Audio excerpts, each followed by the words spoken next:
11 de agosto, Santa Clara de Asís. Cada 11 de agosto la Iglesia Católica celebra a Santa Clara de Asís, fundadora, junto a San Francisco de Asís, de la Orden de las Hermanas Pobres, conocidas posteriormente como Clarisas en honor a ella. Santa Clara de Asís es considerada patrona de la televisión y las telecomunicaciones. La Orden de las Hermanas Pobres es un instituto perteneciente a la Segunda Orden de los Hermanos Menores o franciscanos. Las clarisas constituyen, de esa forma, la rama femenina de los franciscanos. Santa Clara, cuyo nombre evoca pureza y luminosidad, nació el 16 de julio de 1194 en Asís, Italia, en el seno de una de las familias nobles de la ciudad. Desde muy pequeña se esforzó en adquirir y crecer en la virtud. Acudía con asiduidad a la oración y la penitencia. Solía ocuparse de las tareas más difíciles del hogar y cuidaba de los detalles más pequeños.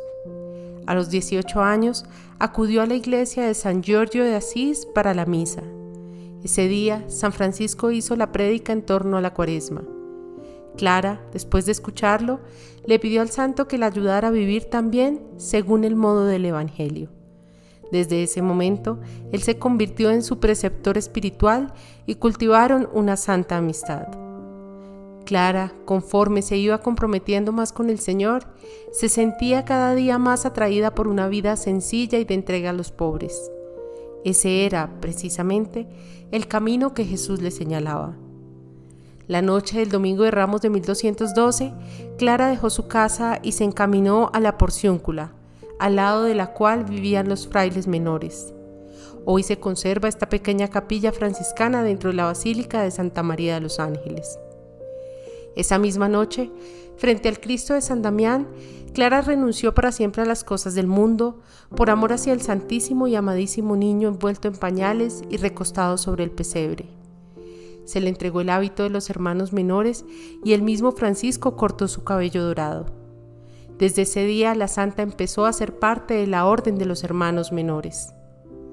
Santa Clara vivió casi toda su vida religiosa en el monasterio de San Damián.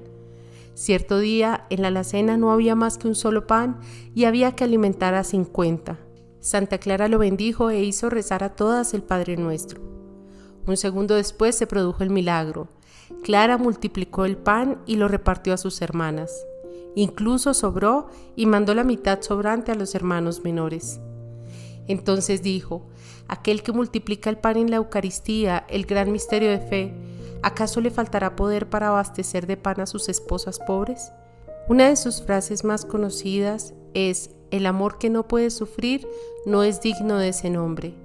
Y, de hecho, su vida fue una vida llena de amor, alegrías inconmensurables, felicidad profunda, aunque con mortificaciones, ayuno y oración. Solía decir que para ella todo era su amado Jesús, fuente de su alegría. Era evidente que la vida de Clara se había transformado. Toda ella había hecho ternura. Uno de los episodios más conocidos de su vida sucedió el día de la solemnidad de la Natividad de Cristo. Estando gravemente enferma, fue transportada milagrosamente desde su cama a la iglesia de San Francisco. Allí asistió a la misa de medianoche, además recibió la Santa Comunión. Después apareció de nuevo en su celda sobre su cama. Ciertamente Clara jamás había gozado de buena salud. Se dice incluso que estuvo enferma durante 27 años mientras vivía en el monasterio. Debido a esto, gran parte de su vida religiosa estuvo marcada por sufrimientos e incomodidades, los que supo siempre sobrellevar de manera heroica. El sumo pontífice Inocencio III la visitó en el monasterio hasta en 2 ocasiones, en alguno de los peores momentos de su enfermedad. En una de esas oportunidades, después de verla, el Papa exclamó: «Ojalá yo tuviera tan poquita necesidad de ser perdonado como la que tiene esta santa monjita». Muchas ciudades, santuarios y templos alrededor del mundo llevan su nombre, generalmente en lugares donde está presente la familia franciscana. A finales de la década de los 50 del siglo pasado, la televisión emergió como una de las formas de comunicación más importantes de la sociedad moderna. En atención a ello, el Papa Pío XII bendijo la nueva tecnología y ofreció la compañía de protección de la Iglesia Católica para encauzar esta nueva herramienta dentro de los límites de lo rectamente humano. Así, en 1958, Pío XII publicó una carta apostólica proclamando a Santa Clara patrona de la televisión. Por extensión, se le considera también patrona de todas las telecomunicaciones. En el documento se expresa que la Iglesia apoya la innovación tecnológica y recomienda el uso de la tecnología moderna para proclamar el Evangelio. Además, se reconoce que la televisión es tan capaz de producir bienes como de lo contrario.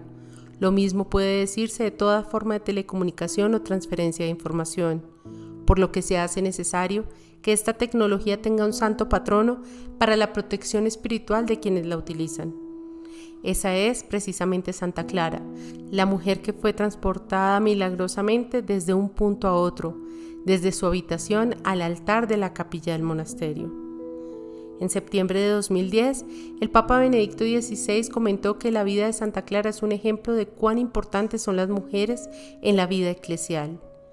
Para el Papa emérito, Clara había demostrado con creces cuánto debe toda la Iglesia a las mujeres valientes y ricas de fe como ella, capaces de dar un impulso decisivo a la renovación de la Iglesia.